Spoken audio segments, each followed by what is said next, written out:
की आवाज से अनु की नींद टूट गई। अनु ने आंखें मलते हुए सामने देखा तो डर के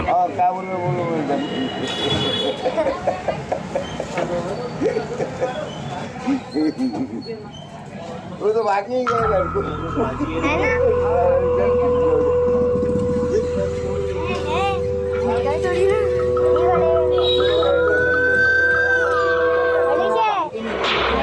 और जैसे खिड़की की तरफ देखा मेरा खून जम गया। खिड़की के बाहर कोई खड़ा था, कोई अजनबी परछाई जो चुपचाप कमरे के अंदर झांक रहा था।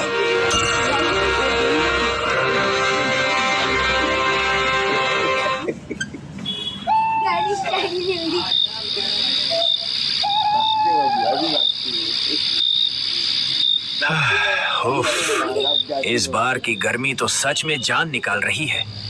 कुछ काम भी नहीं कर रहा हूँ, फिर भी बैठे बैठे पूरे शरीर से पसीना बह रहा है। बिल्कुल सही कह रहे हो। और ऊपर से ये मौसम भी दिमाग का दही कर रहा है। आसमान को देखो, ऐसा लग रहा है जैसे अभी बारिश होगी, लेकिन एक बूंद भी नहीं गिर रही। कम से कम बादलों को देखकर मन को थोड़ा सुकून तो मिलना चाहिए। अरे भाई, अभी तो गर्मी की बस शुरुआत हुई है। जब असली गर्मी आएगी तब क्या करोगे? और बताओ, गर्मियों के मौसम में अगर गर्मी नहीं पड़ेगी तो क्या ठंड पड़ेगी? देवेंद्र बाबू, ये सब छोड़िए और बताइए, आज कोई भूत प्रेत की कहानी सुनने को मिलेगी या नहीं? ऐसी सुहानी रात में बैठकर डरावनी कहानी सुनने का मजा ही कुछ और होता है। और वैसे भी आपकी कहानी सुने हुए काफी दिन हो गए हैं। हाँ काका, बिल्कुल। आज तो एक बढ़िया सी कहानी सुनाइए। दुकान भी लगभग खाली है, माहौल भी कहानी सुनने जैसा बना हुआ है। ठीक है, सुनाऊंगा, लेकिन पहले एक बात अच्छी तरह से समझ लो। अब तक मैंने तुम्हें जितनी भी घटनाएं सुनाई हैं, उनमें से एक भी मनगढ़ंत नहीं थी। वे सब ऐसी घटनाएं थी जो सच में किसी न किसी के साथ घटी थी। फिर भी तुम लोगों को मेरी बातों पर पूरा यकीन नहीं होता। अरे नहीं काका, ऐसी बात नहीं है। अगर कभी मजाक में कुछ कह भी दिया हो तो उसके लिए माफ कर दीजिए। अब से आपकी बातों पर शक नहीं करेंगे। हाँ हाँ, बिल्कुल सही कहा इसने। अब पुरानी बातें छोड़िए और जल्दी से कोई कहानी शुरू कीजिए देवेंद्र बाबू।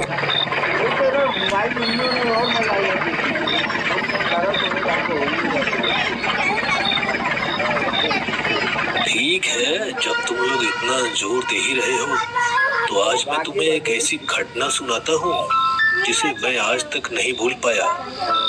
लेकिन पहले ही सावधान कर देता हूँ, जो बात मैं बताने जा रहा हूँ उसे सुनने के बाद शायद तुम लोग कई रातों तक चैन की नींद ना ले पाओ।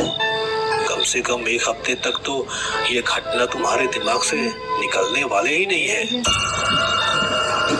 अरे काका, ऐसी कौन सी बात है इस घटना में? आप तो शुरू होने से पहले ही हमें डरा रहे हैं। उस समय मेरी उम्र कोई 29 से 30 साल के आसपास रही होगी। उन्हीं दिनों मुझे पहली बार बलिया के नगवा गांव में ग्राम विकास अधिकारी की नौकरी मिली थी। नियुक्ति पत्र हाथ में आते ही अगले ही दिन मैंने अपना गांव छोड़ दिया और नगवा गांव के लिए निकल पड़ा। वहां पहुंचकर ग्राम विकास कार्यालय के पास ही एक पुराना पक्का मकान किराए पर ले लिया। अजीब बात ये थी, पूरे गांव में वही एकमात्र पक्का मकान था। मकान को देखकर ही उसकी उम्र का अंदाजा लगाया जा सकता था।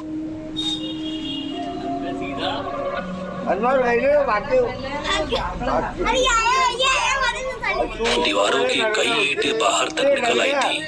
खिड़कियों के टूटे हुए पल्ले हवा में झूलते रहते थे। जगह जगह से पलस्तर उखड़ चुका था और दीवारों पर सीलन के गहरे निशान दिखाई देते थे। दिन हो या रात, पूरे मकान में एक अजीब सी बासी और सीलन भरी गंध फैली रहती थी, जो अंदर जाते ही महसूस होने लगती थी।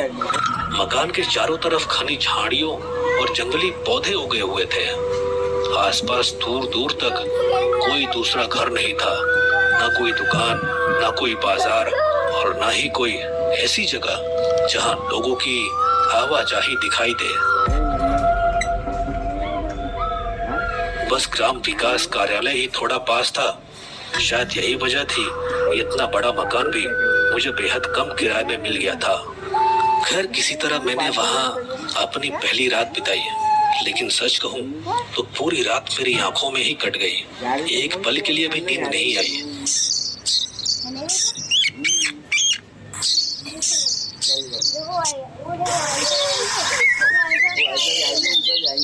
अगली सुबह जैसे ही घड़ी में 9 बजे मैं ग्राम विकास कार्यालय के लिए निकल पड़ा। पूरा दिन गांव के लोगों की समस्याएं सुनते, कागजी काम निपटाते और विभिन्न योजनाओं से जुड़े कार्यों में व्यस्त रहा। लेकिन पिछली रात की जगी हुई आंखें अब जवाब देने लगी थी, क्योंकि पूरी रात मुझे जरा भी नींद नहीं आई थी।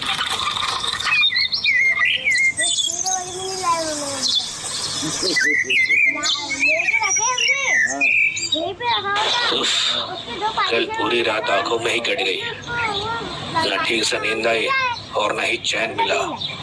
अब तो लगता है इस मकान की सफाई करवाना बहुत जरूरी है। अगर ऐसे ही चलता रहा तो मैं यहाँ ज्यादा दिन तक टिक नहीं पाऊंगा। मैं यही मन ही मन सोच रहा था कि तभी मैंने गोविंद को ऑफिस के कमरे में आते देखा। उन्हें देखते ही मैंने अपने मन की बात उनके सामने रख दी। तो गोविंद बाबू, एक बात पूछनी थी, क्या यहाँ कोई ऐसा आदमी मिलेगा जो मेरे मकान की सफाई और थोड़ा बहुत काम कर सके? अरे बाबू, इसके लिए किसी और को ढूंढने की क्या जरूरत है?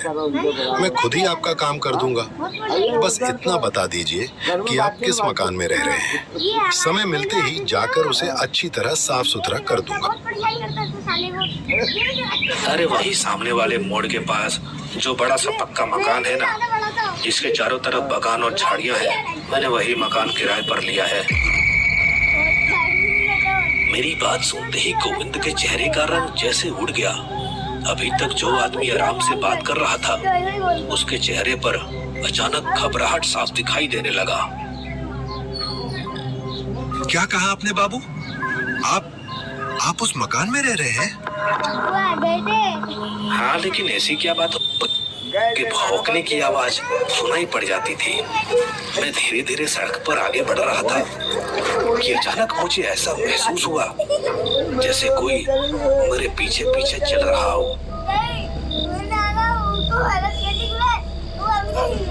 उस एहसास ने मुझे एकदम रोक दिया। मैं तुरंत पलटा और पीछे देखने लगा।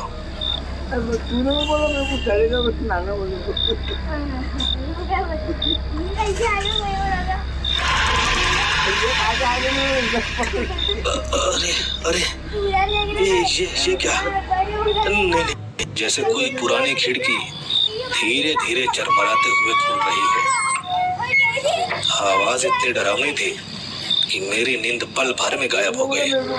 मैंने आंखें खोली और जैसे ही खिड़की की तरफ देखा, मेरा खून जम गया। खिड़की के बाहर कोई खड़ा था, कोई अजनबी परछाई जो चुपचाप कमरे के अंदर झांक रहा था। मैं घबराकर बिस्तर पर उठकर बैठ गया। कौन है? कौन खड़ा है बाहर? कौन है वहाँ? मेरी आवाज सुनते ही वह परछाई पल में गायब हो गई, मानो वहाँ कोई था ही नहीं। मैं जल्दी से बिस्तर से उतरा और हिम्मत जुटाकर बाहर देखने चला गया।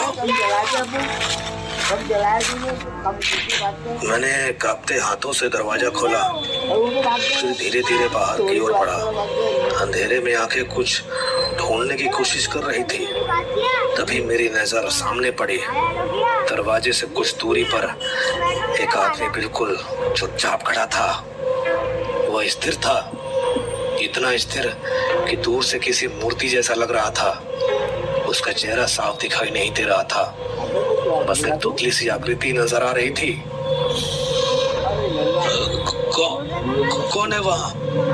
और मेरे घर के सामने क्या कर रहा है?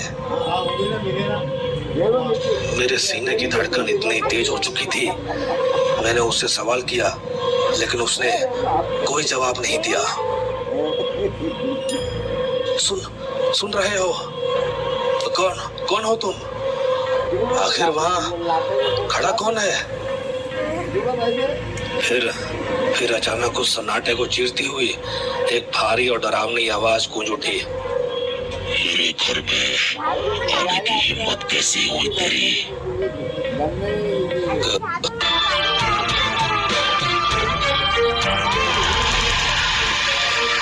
ये घर किसी और का नहीं हो सकता।